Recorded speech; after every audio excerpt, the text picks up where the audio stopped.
Hello friends, welcome back our study channel Edulearn. आज हम लोग करेंगे यहाँ पर क्लास 7th मैथ सब्जेक्ट के चैप्टर 3 आंकड़ों का प्रबंधन। यहाँ पर हम इंडेक्स में यहाँ पर दिखाई दे रहा है। पहले हम आज यहाँ पर देखेंगे आंकड़ों का प्रबंधन, देन हम यहाँ पर पूरे यहाँ पर एक वन बाय वन करके यहाँ पर सारे चैप्टर्स को यहाँ पर हल करके यहाँ पर आपको यहाँ पर प्रोवाइड कराएंगे, राइट। तो सबसे पहले यहाँ पर हम देखेंगे यहाँ पर प्रश्न पहला, सबसे बड़े और सबसे छोटे आंकड़ों के अंतर को क्या कहते हैं। तो इनके बीच का जो सबसे बड़ा, आप अगर आंकड़ों में देखेंगे, टेबल में देखेंगे यहाँ पर पाई चार्ट में, सबसे जो बड़ा आंकड़ा होता है वो सबसे जो छोटा आंकड़ा होता है। इनके बीच का जो अंतर होता है घटा दिया जाता है, तो हमें इससे क्या मिल जाता है, उसका परास मिल जाता है, या परिसर जैसे हम कहते हैं, या इंग्लिश में हम कहते हैं रेंज। तो रेंज अगर उसका मिल जाता है, राइट। तो हमें यहाँ पर क्या पूछा है, तो उसके अंतर को क्या कहते हैं, तो उसके अंतर को हम परास कहते हैं, राइट। तो इसमें क्या करना होता है, सबसे बड़ा और सबसे छोटे के घटा देना होता है, तो हमें परास मिल जाता है। सेकंड, निश्चित घटना की प्रायिकता क्या होती है। तो आप यहाँ पर प्रोबेबिलिटी बता रहा है कि एक इवेंट होने की प्रायिकता जो होती है एक होती है, और किसी घटना के ना होने की जो प्रायिकता होती है वो जीरो होती है, राइट। तो इस तरीके से आपको लिख देना है। प्रश्न 3, जो प्रथम 5 जो प्राकृतिक संख्या है उनका आपको मीन निकालना है, माध्य निकालना है, क्या होता है। तो आपको पता होना चाहिए, पहली जो 5 नेचुरल संख्याएं होती, नंबर्स होते हैं 1, 2, 3, 4 एंड 5, इस तरीके से। जीरो नहीं होता प्राकृतिक संख्या, ठीक है, वो होल संख्या में गिना जाता है, राइट। इसका अगर आपको यहाँ पर माध्य पूछा जाता है तो आपको एक फॉर्मूला पता होना चाहिए, समानांतर समांतर माध्य। यहाँ पर इसमें क्या होता है कि आंकड़ों का योग होता है, यानी कि जो आंकड़े हैं उनका योग करना होता है टोटल, और आंकड़ों की जितनी भी संख्या है, जैसे कि यहाँ पर हमें क्या कर देना है, इन आंकड़ों का योग कर देना है 1+2+3+4+5, राइट। और कितने यहाँ पर नंबर है, उन आंकड़ों की संख्या लिख देनी है, तो 1 2 3 4 5। तो इस तरीके से आपको क्या लिख देना है, आंकड़ों का संख्या। तो आपको यहाँ पर क्या कर देना है, इन संख्याओं का योग कर देना है। योग करने पर आपको क्या मिलेगा, 15 आएगा, ठीक है। और देन उसके बाद यहाँ पर आपको 5 से काट देना है, 5 1 5, 5 3 15, इस तरीके से आपको काट देना है। और ये यहाँ पर आपको क्या कर देना है, 3 में 1 का भाग करेंगे तो आपको क्या मिल जाएगा, 3 मिल जाएगा। तो इस तरीके से आपको क्या मिलेगा, माध्य 3 हो जाएगा, राइट। प्रश्न 4, आंकड़ों में सबसे अधिक बार आने वाले प्रेक्षण को क्या कहते हैं। तो आपने देखा होगा, जब आप टेलीग्राम वो यहाँ पर क्या बनाते हैं, बारंबारता बनाते हैं, तो आपने देखा होगा कि जो सबसे अधिक बार नंबर आता है, तो बस उसके ही प्रेक्षण को हम क्या कह देते हैं, मोड यानी बहुलक कह देते हैं, ठीक है। तो क्या होता है, सब आंकड़ों में जो सबसे अधिक बार आता है उसे हम क्या बोल देते हैं, बहुलक बोल देते हैं, ठीक है, या मोड बोल देते हैं। अब प्रश्न 5, सुशील 3 क्रमागत दिनों में, जैसे कि 6 घंटे, 5 घंटे और 7 घंटे पढ़ता है, उसके प्रतिदिन पढ़ने का एवरेज निकालना है, यानी एवरेज मतलब औसतन वो दिन में कितने, मतलब यहाँ पर कितने मतलब घंटे पढ़ रहा है वो निकालना है।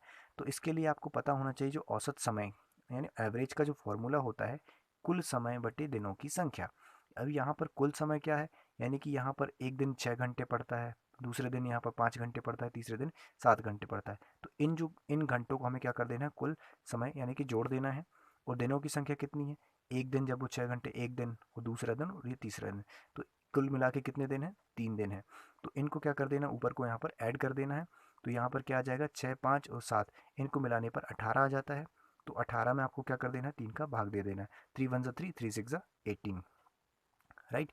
तो इस तरीके से आपको क्या मिल जाएगा, 6 घंटे। तो यानी कि सुशील जो है एवरी डे जो है एवरेजन 6 घंटे पढ़ाई करता है, राइट। तो इस तरीके से आपको क्या निकाल देना है, यहाँ पर एवरेज निकाल देना है, राइट।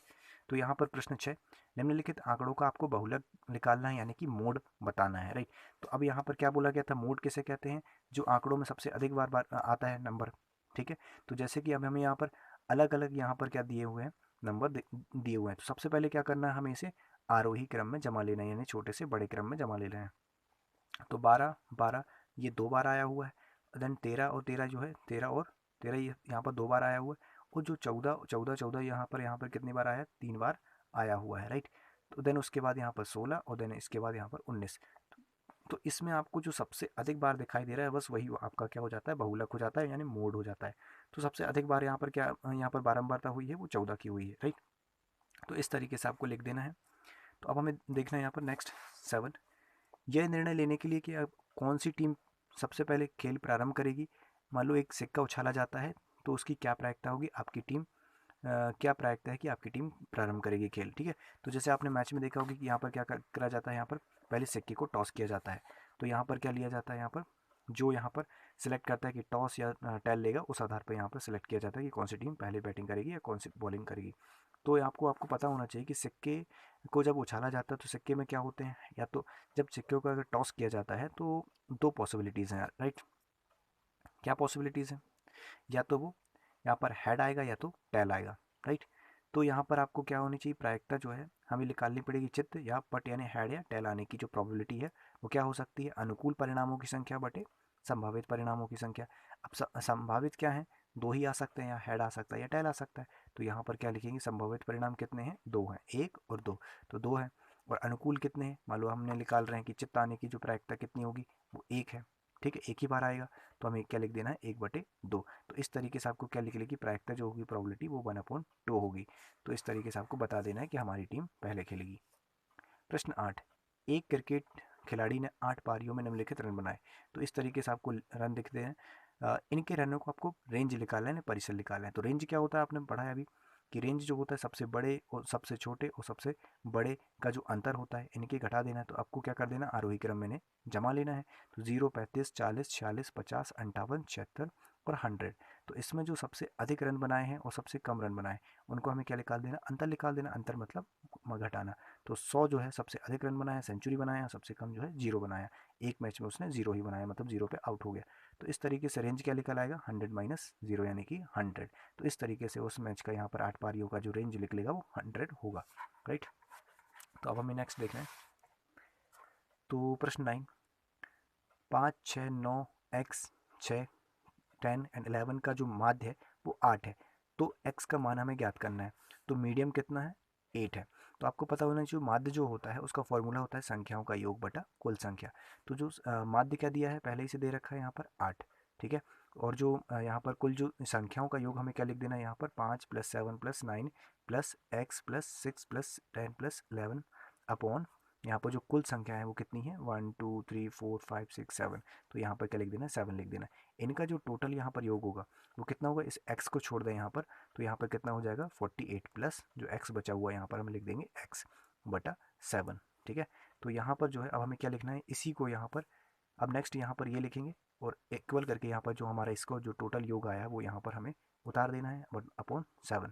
तो अब हमें क्या करना है, इस 7 का हमें क्या कर देना है, इसमें मल्टीप्लाई कर देना है 8 में, राइट। जब भी हम यहाँ पर किसी भी नंबर जो यहाँ पर क्या होता है भाग में होता है, जब हम उसे यहाँ पर उसके यहाँ पर क्या कर देते हैं, हम यहाँ पर इक्वल के उधर की तरफ ले जाते हैं, तभी हम क्या क्या होता है मल्टीप्लाई में चला जाता है, राइट।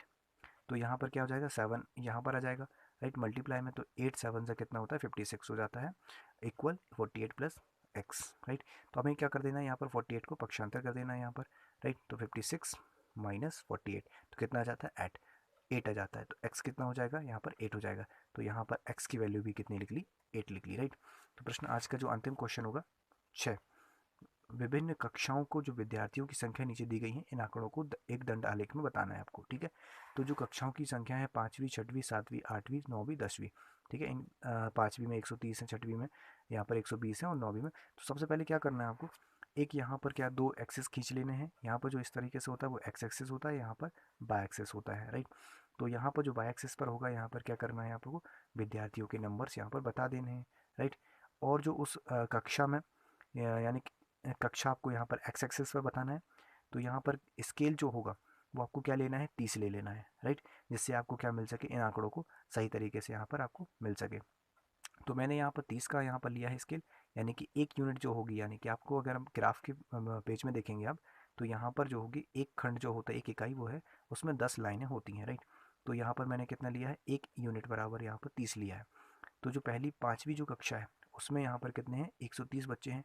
यानी कि यहाँ पर जो आप देख रहे होंगे कि 120 और 150 के बीच में जो होता है कितना है, 125 है, राइट। तो 125 से थोड़ा और अगर ऊपर जाएंगे आप, तो यहाँ पर क्या मिलेगा आपको, और आप इनके बीच का भी अंतर कितना है, 15 और 15। यानी इनके बीच का जो अंतर बताया मैंने, यहाँ पर ये 15 है और यहाँ से ये 15 है। तो 15 को भी अगर बीच में डिवाइड करोगे तो यहाँ पर कितने आएगा, 7.5 और 7.5। तो 7.5 को आपको 5 के बराबर करना है, राइट। तो यहाँ पर कितना हो जाएगा, 125, 125 और 5 130। तो इस तरीके से आपको क्या कर देना है, यहाँ पर 130 डिनोट कर देना है। इसी तरीके से आपको यहाँ पर 6वीं बता देना है, 7वीं में बता देना है, 8वीं में बता देना है 100, 9वीं में 90 एंड 10वीं में 80। इस तरीके से आपको क्या बनेगा, आपका एक दंड आलेख आपको बनाना है। तो इस तरीके से आपको बच्चों समझ में आएगा। तो धन्यवाद।